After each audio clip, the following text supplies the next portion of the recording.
ನಮಸ್ಕಾರ. Republic Kannada digital ಲೈವ್ಗೆ ಸ್ವಾಗತ. ನಾನು ಬಸವರಾಜ್ ಚರಂತಿಮಠ. ರಾಜ್ಯ ರಾಜಕೀಯದಲ್ಲಿ ಒಂದಷ್ಟು ಬದಲಾವಣೆ, ಒಂದಷ್ಟು ಚರ್ಚೆ, ಅಧಿವೇಶನ ಕೂಡ ನಡೀತಾ ಇದೆ. ಇದರ ಹೊತ್ತಲ್ಲಿ ಒಡಿಶಾದ ಕಾಂಗ್ರೆಸ್ MLAಗಳು ರಾಜ್ಯಕ್ಕೆ ಆಗಮಿಸ್ತಾ ಇದ್ದಾರೆ. ಸಾಕಷ್ಟು ಕುತೂಹಲ ಕೆರಳಿಸ್ತಾ ಇರ್ತಕ್ಕಂಥದ್ದು ಒಡಿಶಾ ರಾಜ್ಯದಿಂದ ಕರ್ನಾಟಕದ ಆಶ್ರಯವನ್ನು ಬಯಸಿ, ಅದರಲ್ಲೂ CM DK ಶಿವಕುಮಾರ್ ಅವರ ಆಶ್ರಯವನ್ನು ಬಯಸಿ ಬೆಂಗಳೂರಿಗೆ ಬಂದಿರತಕ್ಕಂಥದ್ದು ಬಹಳ ಕುತೂಹಲ ಕೆರಳಿಸ್ತಾ ಇರ್ತಕ್ಕಂಥದ್ದು. ಯಾಕಂದರೆ 2017ರ ಘಟನೆಯನ್ನು ಈ ಕಾಂಗ್ರೆಸ್ MLAಗಳ ಆಗಮನ ನೆನಪಿಸ್ತಾ ಇರ್ತಕ್ಕಂಥದ್ದು. ಏನಾಗಿತ್ತು 2017ರಲ್ಲಿ? ಈಗ ಕಾಂಗ್ರೆಸ್ MLAಗಳು ಒಡಿಶಾದಿಂದ ಬೆಂಗಳೂರಿಗೆ ಬಂದಿರೋದು ಯಾಕೆ ಅನ್ನುವಂಥದ್ದು ನಾವು ಒಂದಷ್ಟು ಚರ್ಚೆ ಮಾಡ್ತಾ ಹೋಗೋಣ. ಭಾಳ ಪ್ರಮುಖವಾಗಿ ಒಡಿಶಾದಲ್ಲಿ ರಾಜ್ಯಸಭಾ ಚುನಾವಣೆ ನಡೀತಾ ಇದೆ. ಇದೇ 16ಕ್ಕೆ ಈ ಒಂದು ಚುನಾವಣೆಯ ಮತದಾನ ನಡೀತಾ ಇದೆ. ಹೀಗಾಗಿ ಅಲ್ಲಿ ಒಂದಷ್ಟು ಅಡ್ಡ ಮತದಾನ ಆಗಬಹುದು ಅನ್ನುವಂಥ ಒಂದಷ್ಟು ಆತಂಕ ಕಾಂಗ್ರೆಸ್ಗೆ ಇದೆ. ಹೀಗಾಗಿ ರಾಜ್ಯಕ್ಕೆ ಒಂದು ಆಶ್ರಯವನ್ನು ಬಯಸಿ, ಅದರಲ್ಲೂ CM DK ಶಿವಕುಮಾರ್ KPCC ಅಧ್ಯಕ್ಷರಾಗಿ ಕೂಡ ಇದ್ದಾರೆ. ಪಕ್ಷದ ಚಟುವಟಿಕೆಗಳಲ್ಲಿ ಸಕ್ರಿಯವಾಗಿ ಭಾಗಿಯಾಗ್ತಾರೆ. ಹೀಗಾಗಿ ಹೈಕಮಾಂಡ್ ಕೊಟ್ಟಂಥ ಟಾಸ್ಕ್ ಸಿರ್ಸಾ ಪಾಲಿಸೋಕೆ ಈಗ DK ಶಿವಕುಮಾರ್ ಅವರು ಮುಂದಾಗಿರ್ತಕ್ಕಂಥದ್ದು. ಒಡಿಶಾದ 15 ಜನ ಕಾಂಗ್ರೆಸ್ ಶಾಸಕರು ಏನು ರಾಜ್ಯಕ್ಕೆ ಆಗಮಿಸಿದ್ದಾರೆ, ಅವರಿಗೆ ಆಶ್ರಯವನ್ನು ಕೊಟ್ಟಿದ್ದಾರೆ. ಯಾಕೆ ಇವರು ರಾಜ್ಯಕ್ಕೆ ಬಂದರು ಅನ್ನುವಂಥದ್ದಾದರೆ, ರಾಜ್ಯಸಭಾ ಚುನಾವಣೆ ಇದೇ 16ಕ್ಕೆ ನಡೀತಾ ಇದೆ. ಅವತ್ತು ಮತದಾನ ಇರತಕ್ಕಂಥದ್ದು. ಅಲ್ಲಿ 4 ಸ್ಥಾನಗಳು ಖಾಲಿ ಇರತಕ್ಕಂಥದ್ದು. ಆದರೆ 5 ಜನ ಕ್ಯಾಂಡಿಡೇಟ್ಗಳಿದ್ದಾರೆ.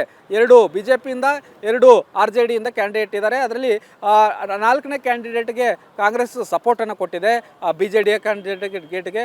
ಆದರೆ 5ನೇ ಅಭ್ಯರ್ಥಿಯಾಗಿ ಪಕ್ಷೇತರವಾಗಿ BJP ಕಣಕ್ಕಿಳಿಸಿರೋದು ಕಾರಣಕ್ಕಾಗಿ ಈ ಒಂದು ಅಡ್ಡ ಮತದಾನ ಆಗ್ಬೋದು, ಶಾಸಕರನ್ನು ಸೆಳೆಯುವಂಥ ಕೆಲಸ ಆಗ್ಬೋದು. ಅದರಲ್ಲೂ ಕಾಂಗ್ರೆಸ್ ಶಾಸಕರನ್ನೇ ಗುರಿಯಾಗಿಸಿ ಒಂದು ಸೆಳೆಯುವಂಥದ್ದು, ಅವರಿಗೆ ಆಮಿಷವನ್ನು ತೋರಿಸಿ, ಹಣದ ಆಮಿಷ ಆಗಿರ್ಬೋದು ಅಥವಾ ಇನ್ನೂ ಉಳಿದಂತೆ ಅವರ ಕೇಸ್ಗಳ ಖುಲಾಸೆ ಆಗಿರ್ಬೋದು, ಈ ತರಹದ ಒಂದಷ್ಟು ಆಮಿಷವನ್ನು ತೋರಿಸಿ ಅವರನ್ನು ಅಡ್ಡ ಮತದಾನ ಮಾಡಿಸುವಂಥ ಸಾಧ್ಯತೆ ಇದೆ. ಹೀಗಾಗಿ ಕಾಂಗ್ರೆಸ್ ಮತ್ತು BJD ಏನು ಮೈತ್ರಿಯನ್ನು ಮಾಡಿಕೊಂಡಿದೆ 2ನೇ ಅಭ್ಯರ್ಥಿ, ಆ ಅಭ್ಯರ್ಥಿಗೆ ಸೋಲಾಗುವಂಥ ಸಾಧ್ಯತೆ ಇದೆ ಅನ್ನುವಂಥ ಕಾರಣಕ್ಕಾಗಿ ಆಶ್ರಯವನ್ನು ಬಯಸಿ ರಾಜ್ಯಕ್ಕೆ ಕಳಿಸಲಾಗಿರ್ತಕ್ಕಂಥದ್ದು. ಯಾಕಂದರೆ ಇನ್ನೆಲ್ಲೇ ಕಳಿಸಿದ್ರು ಕೂಡ ಅವರು ಆಮಿಷಕ್ಕೆ ಒಳಗಾಗುವಂಥದ್ದು ಅಥವಾ ಅವರನ್ನು ಆಪರೇಷನ್ ಮಾಡುವಂಥ ಕೆಲಸ BJP ಮಾಡಬಹುದು ಅನ್ನುವಂಥ ನಿಟ್ಟಿನಲ್ಲಿ ಈ ಒಂದು ಮಹತ್ತರವಾದಂತಹ ಕಾರ್ಯಕ್ಕೆ ಮುಂದಾಗಿರ್ತಕ್ಕಂಥ ಕಾಂಗ್ರೆಸ್ DK ಶಿವಕುಮಾರ್ ಅವರ ಹೆಗಲಿಗೆ ಈ ಒಂದು ಶಾಸಕರನ್ನ ಉಳಿಸ್ಕೊಳ್ಳುವಂಥ ಜವಾಬ್ದಾರಿಯನ್ನು ಕೊಟ್ಟಿದ್ದಾರೆ. ಯಾಕೆ ಈ DK ಶಿವಕುಮಾರ್ ಅವ್ರಿಗೆ ಈ ಜವಾಬ್ದಾರಿಯನ್ನು ಕೊಟ್ಟರು ಅನ್ನುವಂಥದ್ದು ಒಂದಷ್ಟು ಇತಿಹಾಸವನ್ನು ನೋಡೋದಾದರೆ, ಇದೇ ಸೇಮ್ ಸಿಚುವೇಶನ್ 2017ರ ರಾಜ್ಯಸಭಾ ಚುನಾವಣೆಯಲ್ಲಿ ಬಂದಿತ್ತು. ಆಗ ಸೋನಿಯಾ ಗಾಂಧಿಯವರ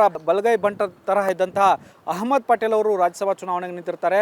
ಆ ಸಂದರ್ಭದಲ್ಲಿ ಶತಾಯಗತಾಯವಾಗಿ ಅಹಮದ್ ಪಟೇಲ್ ಅವರನ್ನು ಸೋಲಿಸಲೇಬೇಕನ್ನುವಂಥ ಹಠಕ್ಕೆ ಆಗಿನ ಅಮಿತ್ ಶಾ ಮತ್ತು ನರೇಂದ್ರ ಮೋದಿಯವರು ಒಂದಷ್ಟು ರಣತಂತ್ರವನ್ನು ರೂಪಿಸಿರ್ತಾರೆ. ಅದರ ಭಾಗವಾಗಿ ಕಾಂಗ್ರೆಸ್ನ ಶಾಸಕರನ್ನು ಸೆಳೆಯುವಂಥ ಪ್ರಯತ್ನವನ್ನು ಮಾಡ್ತಾ ಇರ್ತಾರೆ.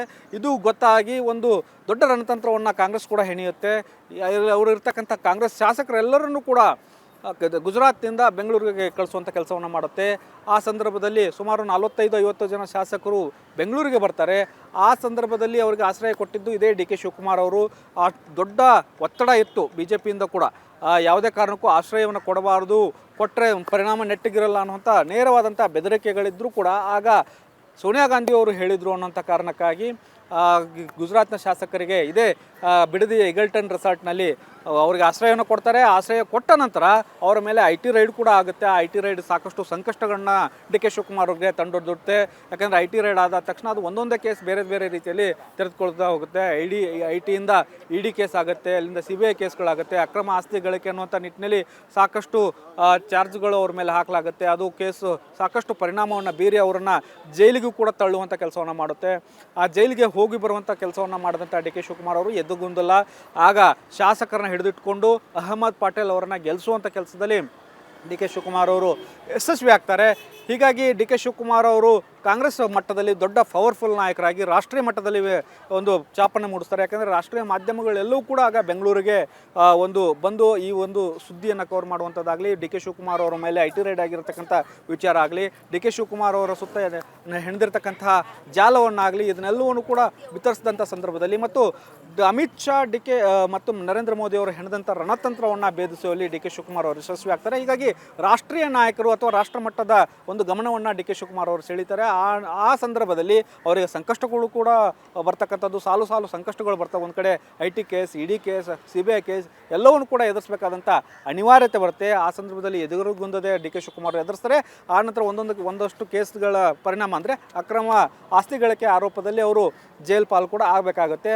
ಹಾಗಿದ್ದು ಕೂಡ ಸೋನಿಯಾ ಗಾಂಧಿ ಅವರು ಒಂದು ಮಾತು ಹೇಳಿದ್ರು ಅನ್ನೋಂಥ ಕಾರಣಕ್ಕಾಗಿ ಎಷ್ಟೇ ಕಷ್ಟ ಬಂದರೂ ಕೂಡ ಗುಜರಾತ್ ಶಾಸಕರನ್ನ ಹಿಡಿದಿಟ್ಟುಕೊಳ್ಳುವಂಥ ಕೆಲಸವನ್ನು ಮಾಡಿದ್ರು ಮತ್ತು ಅದರಲ್ಲಿ ಯಶಸ್ವಿ ಕೂಡ DK ಶಿವಕುಮಾರ್ ಅವರಾಗ್ತಾರೆ. ಮಾಡ್ತಾರೆ. ಈಗ ಅಂತಹದೇ ಪರಿಸ್ಥಿತಿ ಡಿ ಕೆ ಶಿವಕುಮಾರ್ ಅವರಿಗೆ ಮತ್ತೆ ಬಂದಿರತಕ್ಕಂಥದ್ದು. ಕಾಂಗ್ರೆಸ್ ಹೈಕಮಾಂಡ್ ಹೇಳಿದೆ ಅನ್ನುವಂಥ ಕಾರಣಕ್ಕಾಗಿ ಗುಜರಾತ್ ಅಲ್ಲ, ಒಡಿಸ್ಸಾದ 15 ಶಾಸಕರಿಗೆ ಈಗ ಆಶ್ರಯವನ್ನು ಕೊಟ್ಟಿರ್ತಕ್ಕಂಥದ್ದು. 15 ಶಾಸಕರನ್ನು ಬಿಡದಿಯ ಒಂದು ವಂಡರ್ಲಾ ರೆಸಾರ್ಟ್ನಲ್ಲಿ ಇಡುವಂಥ ಕೆಲಸವನ್ನು ಡಿ ಕೆ ಶಿವಕುಮಾರ್ ಅವರು ಮಾಡಿದ್ದಾರೆ ಮತ್ತು ಅವ್ರನ್ನ ಭೇಟಿ ಮಾಡಿ ಅವರನ್ನಷ್ಟು ಅವರ ವ್ಯವಸ್ಥೆಯನ್ನು ಕೂಡ ಮಾಡಿರ್ತಕ್ಕಂಥದ್ದು. ಆಗ ಜೈಲಿಗೆ ಹೋಗಿ ಬಂದಂಥ ಡಿ ಕೆ ಶಿವಕುಮಾರ್ ಅವರಿಗೆ KPCC ಹುದ್ದೆಯನ್ನು, ಅದರಲ್ಲೂ ಸೋನಿಯಾ ಗಾಂಧಿ ಅವರು ಸ್ವತಃ ತಿಹಾರ್ ಜೈಲಿಗೆ ಡಿ ಕೆ ಶಿವಕುಮಾರ್ ಅವರನ್ನು ಹೋಗಿ ಭೇಟಿ ಮಾಡಿ ಒಂದಷ್ಟು ಅಭಯವನ್ನು ಕೊಟ್ಟು ಬಂದಿರ್ತಾರೆ. ನೀನು ಹೊರಗೆ ಬಂದ ನಂತರ ನಿನಗೆ ಪಕ್ಷ ಸಂಪೂರ್ಣವಾದಂಥ ಬೆಂಬಲವನ್ನು ಕೊಡುತ್ತೆ, ಈಗಲೂ ಕೂಡ ನಿನಗೆ ನಿನ್ನ ಬೆನ್ನಿಗಿದ್ದೇವೆ, ಯಾವುದಕ್ಕೂ ಕೂಡ ಎದಕ್ಕೆ ಮುಂದೆ ಅನ್ನುವಂಥ ಒಂದು ಧೈರ್ಯವನ್ನು ತುಂಬಂದಿರ್ತಾರೆ. ಆ ತಕ್ಷಣಕ್ಕೆ ಅವರು ರಿಲೀಸ್ ಆದ ನಂತರ ಅವರಿಗೆ KPCC ಅಧ್ಯಕ್ಷ ಸ್ಥಾನವನ್ನು ಕೊಡುವಂಥ ಕೆಲಸವನ್ನು ಸೋನಿಯಾ ಗಾಂಧಿ ಅವರು ಮಾಡ್ತಾರೆ ಮತ್ತು ಪಕ್ಷಕ್ಕಾಗಿ ದುಡಿದಂಥವ್ರನ್ನ ರಿಸ್ಕ್ ತೊಗೊಂಡವ್ರಿಗೆ ರಿವಾರ್ಡ್ ಕೊಡುವಂಥ ಕೆಲಸವನ್ನು ಡಿ ಕೆ ಶಿವಕುಮಾರ್ ಅವರು ಸೋನಿಯಾ ಗಾಂಧಿ ಅವರು ಮಾಡ್ತಾರೆ. ಅದರ ಪರಿಣಾಮ ಡಿ ಕೆ ಶಿವಕುಮಾರ್ ಅವರು KPCC ಅಧ್ಯಕ್ಷರಾಗಿ ಪದೋನ್ನತಿ ಆಗ್ತಾರೆ. ಈಗ ಅಂತಹದೇ ಸಂದರ್ಭ CM ಸ್ಥಾನದ ಆಕಾಂಕ್ಷಿಯಾಗಿದ್ದಾರೆ. CM ಸ್ಥಾನ ಬೇಕು ಅನ್ನುವಂಥ ನಿಟ್ಟಿನಲ್ಲಿ ಹೈಕಮಾಂಡ್ ಅಂಗಳದಲ್ಲೇ ಈ ಚೆಂಡು ಇರ್ತಕ್ಕಂಥದ್ದು. ಈ ಸಂದರ್ಭದಲ್ಲಿ ಅಸ್ಸಾಂನ ಒಂದು ಜವಾಬ್ದಾರಿಯನ್ನು ಕೂಡ Congress high command D K Shivakumar ಅವರಿಗೆ ಕೊಟ್ಟಿದೆ. ಪ್ರಿಯಾಂಕಾ ಗಾಂಧಿ ವಾದ್ರಾ ಅವರ ಜೊತೆಯಲ್ಲಿ ಅಸ್ಸಾಂ ಚುನಾವಣೆಯನ್ನು ಒಟ್ಟಾಗಿ ಎದುರಿಸಬೇಕನ್ನುವಂಥ ಒಂದು ಟಾಸ್ಕನ್ನು ಕೊಟ್ಟಂಥ ಸಂದರ್ಭದಲ್ಲಿ ಅದನ್ನು ಕೂಡ ಡಿ ಕೆ ಶಿವಕುಮಾರ್ ಅವರು ಮಾಡ್ತಾ ಇದ್ದಾರೆ. ಇದರ ನಡುವೆ ಈ ಒಂದು ಒಡಿಶಾ ರಾಜ್ಯಸಭಾ ಚುನಾವಣೆ ಏನಿದೆ ಇದು ಸವಾಲಾಗಿರ್ತಕ್ಕಂಥದ್ದು. ಅದನ್ನು ಗೆಲ್ಲೇಬೇಕು. BJD ಕಾಂಗ್ರೆಸ್ ಮೈತ್ರಿ ಏನಿದೆ ಆ ಮೈತ್ರಿ ಅಭ್ಯರ್ಥಿ ಗೆಲುವಾಗಲೇಬೇಕು. ಯಾವುದೇ ಕಾರಣಕ್ಕೂ ಕಾಂಗ್ರೆಸ್ ಅಭ್ಯರ್ಥಿಗಳು ಕಾಂಗ್ರೆಸ್ ಶಾಸಕರು ಅಡ್ಡ ಮತದಾನ ಮಾಡಬಾರ್ದು ಅನ್ನುವಂಥ ನಿಟ್ಟಿನಲ್ಲಿ ಈ ಒಂದು ರಣತಂತ್ರದ ಭಾಗವಾಗಿ ಬೆಂಗಳೂರಿಗೆ ಬಂದಿದ್ದಾರೆ. ಅವರನ್ನು ಹಿಡಿದಿಟ್ಟುಕೊಳ್ಳುವಂಥ ಕೆಲಸ ಮಾಡಿದ್ದಾರೆ ಮತ್ತು ಅವರನ್ನು 16ನೇ ತಾರೀಕಿಗೆ ಮತದಾನ ಮಾಡೋದಕ್ಕೆ ನೇರವಾಗಿ ಬೆಂಗಳೂರಿನಿಂದ ಭುವನೇಶ್ವರಿಗೆ ಕರೆಸ್ಕೊಂಡು ಹೋಗುವಂಥ ಕೆಲಸಗಳು ಆಗ್ತವೆ. ಒಟ್ಟಾರೆಯಾಗಿ ಈ 2017ರ ಒಂದು ಏನು ನೆನಪಾಗಳನ್ನ ಮೆಳಕು ಹಾಕುವಂಥದ್ದು ರಾಜಕೀಯ ಒಂದಷ್ಟು ಏರುಪೇರುಗಳಿಗೆ ಡಿ ಕೆ ಶಿವಕುಮಾರ್ ಅವರಿಗೆ ಕಾರಣ ಆಗಿತ್ತು. ಅಂಥದ್ದೇ ಸಿಚುವೇಶನ್ ಕಾರಣ ಈಗ ಬಂದಿರತಕ್ಕಂಥದ್ದು. ಇದು ಮೋದಿ ಮತ್ತು ಅಮಿತ್ ಶಾ ಅವರ ರಣತಂತ್ರವನ್ನು ಭೇದಿಸಿ ಹೊಸದಾಗಿ ಈ ಒಂದು ರಣತಂತ್ರವನ್ನು ಡಿ ಕೆ ಶಿವಕುಮಾರ್ ಅವರು ರೂಪಿಸಿದ್ದಾರೆ. ಇದರಲ್ಲಿ ಯಶಸ್ವಿ ಆಗ್ತಾರಾ ಅನ್ನೋದನ್ನ ಕಾದು ನೋಡಬೇಕಾಗತ್ತಕ್ಕಂದ್ರೆ 2016ರಲ್ಲಿ ಮತ್ತೆ 2026ರಲ್ಲಿ ಮತ್ತೆ ಈ ಒಂದು ಹೀರೋ ಆಗುವ ಮೂಲಕ ಡಿ ಕೆ ಶಿವಕುಮಾರ್ ಅವರು ಕಾಂಗ್ರೆಸ್ ಹೈಕಮಾಂಡ್ ಮಟ್ಟದಲ್ಲಿ ನೆಚ್ಚಿನ ನಾಯಕರಾಗುವಂಥ ನಿಟ್ಟಿನಲ್ಲಿ ರೂಪುಗೊಳ್ತಾ ಇದ್ದಾರೆ. ಇದಾಗಿತ್ತು ಇವತ್ತಿನ ವಿಶೇಷ. ಇನ್ನಷ್ಟು ಅಪ್ಡೇಟ್ಸ್ಗಳಿಗಾಗಿ ನೋಡ್ತಾ ಇರಿ ರಿಪಬ್ಲಿಕ್ ಕನ್ನಡ ಡಿಜಿಟಲ್. ನಮಸ್ಕಾರ, ರಿಪಬ್ಲಿಕ್ ಕನ್ನಡ ಡಿಜಿಟಲ್ ಲೈವ್ಗೆ ಸ್ವಾಗತ. ನಾನು ಬಸವರಾಜ್ ಚರಂತಿಮಠ. ರಾಜ್ಯ ರಾಜಕೀಯದಲ್ಲಿ ಒಂದಷ್ಟು ಬದಲಾವಣೆ, ಒಂದಷ್ಟು ಚರ್ಚೆ, ಅಧಿವೇಶನ ಕೂಡ ನಡೀತಾ ಇದೆ. ಇದರ ಹೊತ್ತಲ್ಲಿ ಒಡಿಶಾದ ಕಾಂಗ್ರೆಸ್ MLAಗಳು ರಾಜ್ಯಕ್ಕೆ ಆಗಮಿಸ್ತಾ ಇದ್ದಾರೆ. ಸಾಕಷ್ಟು ಕುತೂಹಲ ಕೆರಳಿಸ್ತಾ ಇರ್ತಕ್ಕಂಥದ್ದು ಒಡಿಶಾ ರಾಜ್ಯದಿಂದ ಕರ್ನಾಟಕದ ಆಶ್ರಯವನ್ನು ಬಯಸಿ, ಅದರಲ್ಲೂ CM ಡಿ ಕೆ ಶಿವಕುಮಾರ್ ಅವರ ಆಶ್ರಯವನ್ನು ಬಯಸಿ ಬೆಂಗಳೂರಿಗೆ ಬಂದಿರತಕ್ಕಂಥದ್ದು ಬಹಳ ಕುತೂಹಲ ಕೆರಳಿಸ್ತಾ ಇರ್ತಕ್ಕಂಥದ್ದು. ಯಾಕಂದರೆ 2017ರ ಘಟನೆಯನ್ನು ಈ ಕಾಂಗ್ರೆಸ್ MLAಗಳ ಆಗಮನ ನೆನಪಿಸ್ತಾ ಇರ್ತಕ್ಕಂಥದ್ದು. ಏನಾಗಿತ್ತು 2017ರಲ್ಲಿ? ಈಗ ಕಾಂಗ್ರೆಸ್ MLAಗಳು ಒಡಿಶಾದಿಂದ ಬೆಂಗಳೂರಿಗೆ ಬಂದಿರೋದು ಯಾಕೆ ಅನ್ನುವಂಥದ್ದು ನಾವು ಒಂದಷ್ಟು ಚರ್ಚೆ ಮಾಡ್ತಾ ಹೋಗೋಣ. ಬಹಳ ಪ್ರಮುಖವಾಗಿ ಒಡಿಶಾದಲ್ಲಿ ರಾಜ್ಯಸಭಾ ಚುನಾವಣೆ ನಡೀತಾ ಇದೆ. ಇದೇ 16ಕ್ಕೆ ಈ ಒಂದು ಚುನಾವಣೆಯ ಮತದಾನ ನಡೀತಾ ಇದೆ. ಹೀಗಾಗಿ ಅಲ್ಲಿ ಒಂದಷ್ಟು ಅಡ್ಡ ಮತದಾನ ಆಗಬಹುದು ಅನ್ನುವಂಥ ಒಂದಷ್ಟು ಆತಂಕ ಕಾಂಗ್ರೆಸ್ಗೆ ಇದೆ. ಹೀಗಾಗಿ ರಾಜ್ಯಕ್ಕೆ ಒಂದು ಆಶ್ರಯವನ್ನು ಬಯಸಿ, ಅದರಲ್ಲೂ CM D K Shivakumar KPCC ಅಧ್ಯಕ್ಷರಾಗಿ ಕೂಡ ಇದ್ದಾರೆ. ಪಕ್ಷದ ಚಟುವಟಿಕೆಗಳಲ್ಲಿ ಸಕ್ರಿಯವಾಗಿ ಭಾಗಿಯಾಗ್ತಾರೆ. ಹೀಗಾಗಿ ಹೈಕಮಾಂಡ್ ಕೊಟ್ಟಂಥ ಟಾಸ್ಕ್ ಸಿರ್ಸಾ ಪಾಲಿಸೋಕೆ ಈಗ ಡಿ ಕೆ ಶಿವಕುಮಾರ್ ಅವರು ಮುಂದಾಗಿರ್ತಕ್ಕಂಥದ್ದು. ಒಡಿಶಾದ 15 ಜನ ಕಾಂಗ್ರೆಸ್ ಶಾಸಕರು ಏನು ರಾಜ್ಯಕ್ಕೆ ಆಗಮಿಸಿದ್ದಾರೆ, ಅವರಿಗೆ ಆಶ್ರಯವನ್ನು ಕೊಟ್ಟಿದ್ದಾರೆ. ಯಾಕೆ ಇವರು ರಾಜ್ಯಕ್ಕೆ ಬಂದರು ಅನ್ನುವಂಥದ್ದಾದರೆ, ರಾಜ್ಯಸಭಾ ಚುನಾವಣೆ ಇದೇ 16ಕ್ಕೆ ನಡೀತಾ ಇದೆ. ಅವತ್ತು ಮತದಾನ ಇರತಕ್ಕಂಥದ್ದು. ಅಲ್ಲಿ 4 ಸ್ಥಾನಗಳು ಖಾಲಿ ಇರತಕ್ಕಂಥದ್ದು. ಆದರೆ 5 ಜನ ಕ್ಯಾಂಡಿಡೇಟ್ಗಳಿದ್ದಾರೆ. 2 BJPಯಿಂದ, 2 RJDಯಿಂದ ಕ್ಯಾಂಡಿಡೇಟ್ ಇದ್ದಾರೆ. ಅದರಲ್ಲಿ 4ನೇ ಕ್ಯಾಂಡಿಡೇಟ್ಗೆ ಕಾಂಗ್ರೆಸ್ ಸಪೋರ್ಟನ್ನು ಕೊಟ್ಟಿದೆ, BJDಯ ಕ್ಯಾಂಡಿಡೇಟ್ಗೆ.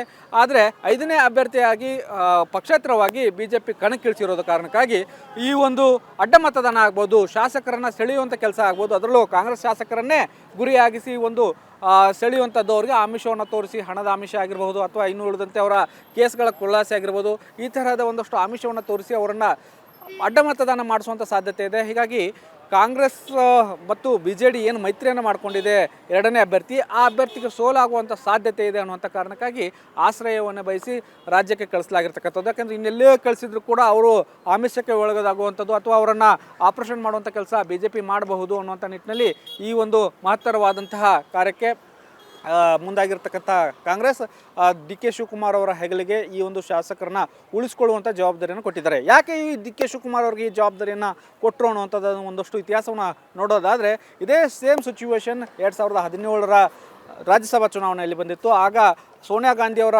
ಬಲಗೈ ಬಂಟ ತರಹ ಇದ್ದಂತಹ ಅಹಮದ್ ಪಟೇಲ್ ಅವರು ರಾಜ್ಯಸಭಾ ಚುನಾವಣೆಗೆ ನಿಂತಿರ್ತಾರೆ. ಆ ಸಂದರ್ಭದಲ್ಲಿ ಶತಾಯಗತಾಯವಾಗಿ ಅಹಮದ್ ಪಟೇಲ್ ಅವರನ್ನ ಸೋಲಿಸಲೇಬೇಕನ್ನುವಂಥ ಹಠಕ್ಕೆ ಆಗಿನ ಅಮಿತ್ ಶಾ ಮತ್ತು ನರೇಂದ್ರ ಮೋದಿಯವರು ಒಂದಷ್ಟು ರಣತಂತ್ರವನ್ನು ರೂಪಿಸಿರ್ತಾರೆ. ಅದರ ಭಾಗವಾಗಿ ಕಾಂಗ್ರೆಸ್ನ ಶಾಸಕರನ್ನು ಸೆಳೆಯುವಂಥ ಪ್ರಯತ್ನವನ್ನು ಮಾಡ್ತಾ ಇರ್ತಾರೆ.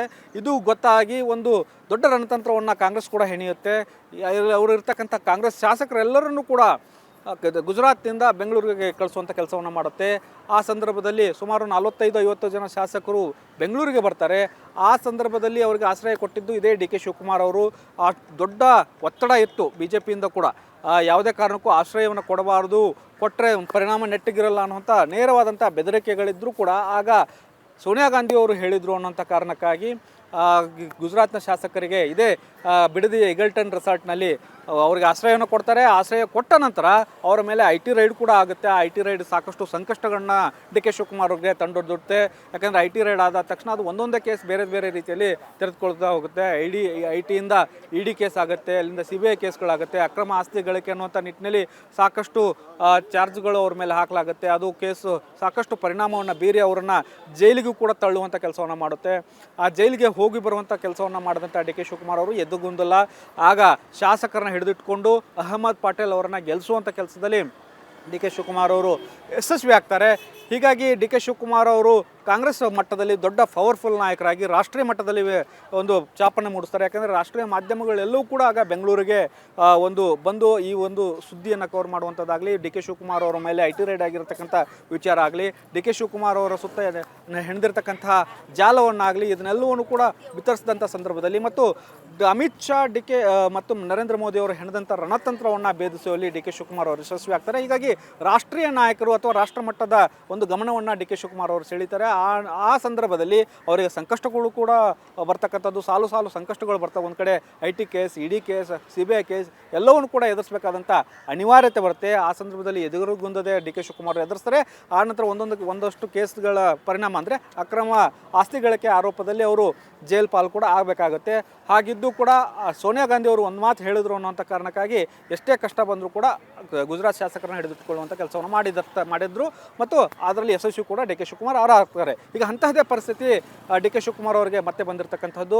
ಕಾಂಗ್ರೆಸ್ ಹೈಕಮಾಂಡ್ ಹೇಳಿದೆ ಅನ್ನುವಂಥ ಕಾರಣಕ್ಕಾಗಿ ಗುಜರಾತ್ ಅಲ್ಲ, ಒಡಿಸ್ಸಾದ 15 ಶಾಸಕರಿಗೆ ಈಗ ಆಶ್ರಯವನ್ನು ಕೊಟ್ಟಿರ್ತಕ್ಕಂಥದ್ದು. 15 ಶಾಸಕರನ್ನು ಬಿಡದಿಯ ಒಂದು ವಂಡರ್ಲಾ ರೆಸಾರ್ಟ್ನಲ್ಲಿ ಇಡುವಂಥ ಕೆಲಸವನ್ನು ಡಿ ಕೆ ಶಿವಕುಮಾರ್ ಅವರು ಮಾಡಿದ್ದಾರೆ ಮತ್ತು ಅವ್ರನ್ನ ಭೇಟಿ ಮಾಡಿ ಅವರೊಂದಷ್ಟು ಅವರ ವ್ಯವಸ್ಥೆಯನ್ನು ಕೂಡ ಮಾಡಿರ್ತಕ್ಕಂಥದ್ದು. ಆಗ ಜೈಲಿಗೆ ಹೋಗಿ ಬಂದಂಥ ಡಿ ಕೆ ಶಿವಕುಮಾರ್ ಅವರಿಗೆ ಕೆ ಪಿ ಸಿ ಸಿ ಹುದ್ದೆಯನ್ನು, ಅದರಲ್ಲೂ ಸೋನಿಯಾ ಗಾಂಧಿ ಅವರು ಸ್ವತಃ ತಿಹಾರ್ ಜೈಲಿಗೆ ಡಿ ಕೆ ಶಿವಕುಮಾರ್ ಅವರನ್ನು ಹೋಗಿ ಭೇಟಿ ಮಾಡಿ ಒಂದಷ್ಟು ಅಭಯವನ್ನು ಕೊಟ್ಟು ಬಂದಿರ್ತಾರೆ. ನೀನು ಹೊರಗೆ ಬಂದ ನಂತರ ನಿನಗೆ ಪಕ್ಷ ಸಂಪೂರ್ಣವಾದಂಥ ಬೆಂಬಲವನ್ನು ಕೊಡುತ್ತೆ, ಈಗಲೂ ಕೂಡ ನಿನ್ನ ಬೆನ್ನಿಗಿದ್ದೇವೆ, ಯಾವುದಕ್ಕೂ ಕೂಡ ಎದಕ್ಕೆ ಮುಂದಬೇಡ ಅನ್ನುವಂಥ ಒಂದು ಧೈರ್ಯವನ್ನು ತುಂಬ ಬಂದಿರ್ತಾರೆ.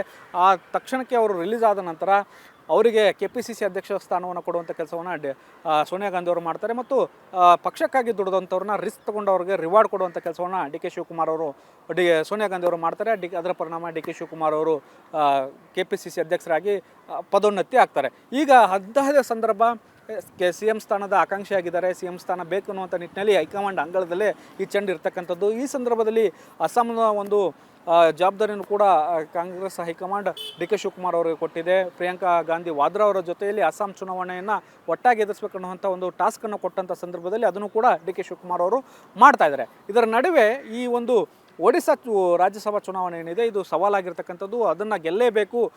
ಬಿ ಜೆ ಡಿ ಕಾಂಗ್ರೆಸ್ ಮೈತ್ರಿ ಏನಿದೆ ಆ ಮೈತ್ರಿ ಅಭ್ಯರ್ಥಿ ಗೆಲುವಾಗಲೇಬೇಕು. ಯಾವುದೇ ಕಾರಣಕ್ಕೂ ಕಾಂಗ್ರೆಸ್ ಅಭ್ಯರ್ಥಿಗಳು ಕಾಂಗ್ರೆಸ್ ಶಾಸಕರು ಅಡ್ಡ ಮತದಾನ ಮಾಡಬಾರ್ದು ಅನ್ನುವಂಥ ನಿಟ್ಟಿನಲ್ಲಿ ಈ ಒಂದು ರಣತಂತ್ರದ ಭಾಗವಾಗಿ ಬೆಂಗಳೂರಿಗೆ ಬಂದಿದ್ದಾರೆ. ಅವರನ್ನು ಹಿಡಿದಿಟ್ಟುಕೊಳ್ಳುವಂಥ ಕೆಲಸ ಮಾಡಿದ್ದಾರೆ ಮತ್ತು ಅವರನ್ನು 16ನೇ ತಾರೀಕಿಗೆ ಮತದಾನ ಮಾಡೋದಕ್ಕೆ ನೇರವಾಗಿ ಬೆಂಗಳೂರಿನಿಂದ ಭುವನೇಶ್ವರಿಗೆ ಕರೆಸ್ಕೊಂಡು ಹೋಗುವಂಥ ಕೆಲಸಗಳು ಆಗ್ತವೆ. ಒಟ್ಟಾರೆಯಾಗಿ ಈ 2017ರ ಒಂದು ಏನು ನೆನಪಾಗಳನ್ನ ಮೆಳಕು ಹಾಕುವಂಥದ್ದು ರಾಜಕೀಯ ಒಂದಷ್ಟು ಏರುಪೇರುಗಳಿಗೆ ಡಿ ಕೆ ಶಿವಕುಮಾರ್ ಅವರಿಗೆ ಕಾರಣ ಆಗಿತ್ತು. ಅಂಥದ್ದೇ ಸಿಚುವೇಶನ್ ಕಾರಣ ಈಗ ಬಂದಿರತಕ್ಕಂಥದ್ದು. ಇದು ಮೋದಿ ಮತ್ತು ಅಮಿತ್ ಶಾ ಅವರ ರಣತಂತ್ರವನ್ನು ಭೇದಿಸಿ ಹೊಸದಾಗಿ ಈ ಒಂದು ರಣತಂತ್ರವನ್ನು ಡಿ ಕೆ ಶಿವಕುಮಾರ್ ಅವರು ರೂಪಿಸಿದ್ದಾರೆ. ಇದರಲ್ಲಿ ಯಶಸ್ವಿ ಆಗ್ತಾರ ಅನ್ನೋದನ್ನ ಕಾದು ನೋಡಬೇಕಾಗತ್ತಕ್ಕಂದರೆ 2016ರಲ್ಲಿ ಮತ್ತೆ 2026ರಲ್ಲಿ ಮತ್ತೆ ಈ ಒಂದು ಹೀರೋ ಆಗುವ ಮೂಲಕ ಡಿ ಕೆ ಶಿವಕುಮಾರ್ ಅವರು ಕಾಂಗ್ರೆಸ್ ಹೈಕಮಾಂಡ್ ಮಟ್ಟದಲ್ಲಿ ನೆಚ್ಚಿನ ನಾಯಕರಾಗುವಂಥ ನಿಟ್ಟಿನಲ್ಲಿ ರೂಪುಗೊಳ್ತಾ ಇದ್ದಾರೆ. ಇದಾಗಿತ್ತು ಇವತ್ತಿನ ವಿಶೇಷ. ಇನ್ನಷ್ಟು ಅಪ್ಡೇಟ್ಸ್ಗಳಿಗಾಗಿ ನೋಡ್ತಾ ಇರಿ ರಿಪಬ್ಲಿಕ್ ಕನ್ನಡ ಡಿಜಿಟಲ್.